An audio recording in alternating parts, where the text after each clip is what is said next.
Sa ngalan ng aming pamilya, itinatanaw namin ang malungkot na paglisan ng minamahal nating si Lolo Angko.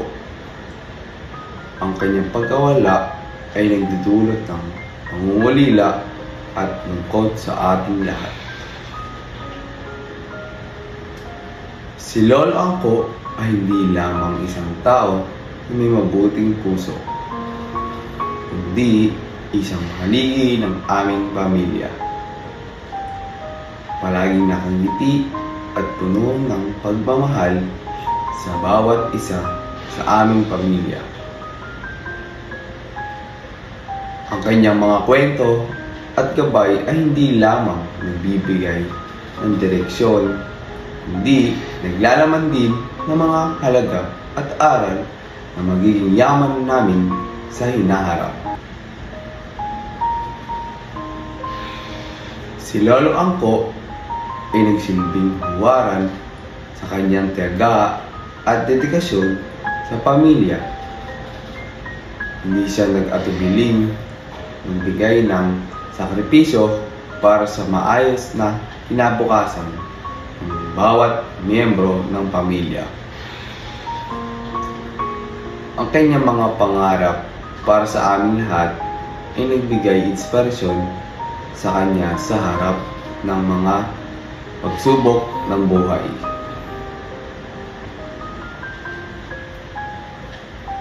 Hindi namin malilimutan ang kanyang mga ngiti, ang mga alaala sa ilalim ng puno ng niyog at mainit na pagtanggap sa lahat ng bisita sa kanyang tahanan. Isang mapagmahal na lolo na nagbibigay ng pag-asa at pagmamahal sa oras ng pangangailangan. Ngayon, habang nakikipaglamay kami sa kanyang paglisan, hinihiling namin na siya ay mapayapang pumanaw at naway manatili ang kanyang alaala sa aming mga puso. Pagmamahal at mga aral na iniwan niya ay magsisilbing ilaw at patnubay sa aming mga hinaharap.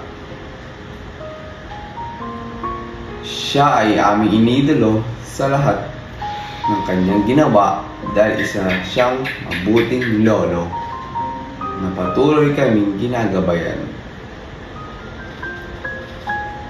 Malibig niyang isipin ang kanyang sarili pagdating sa amin sapagkat madalas niyang kaming inuuna dahil para sa kanya mas importante ang pamilya kaysa ang sarili. Kung bibigyan man ako ng pagkakataon na makausap si Lolo Angko, ang sasabihin ko lamang sa kanya ay, "Tatay, nagawa mo na ang lahat ang dapat mong gawin sa mundong ito. Oras na para magpahinga ka kahit sobrang sakit sa amin, tatay. Mahal na mahal kita ka namin." Sa huling sandaling ito, ngayon ka na lamang namin masisilayan.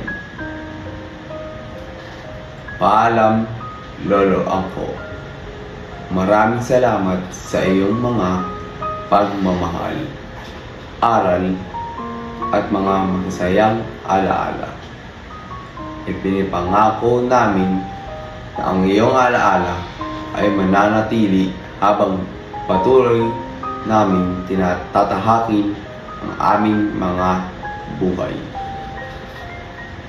Hanggang sa muling pagkita.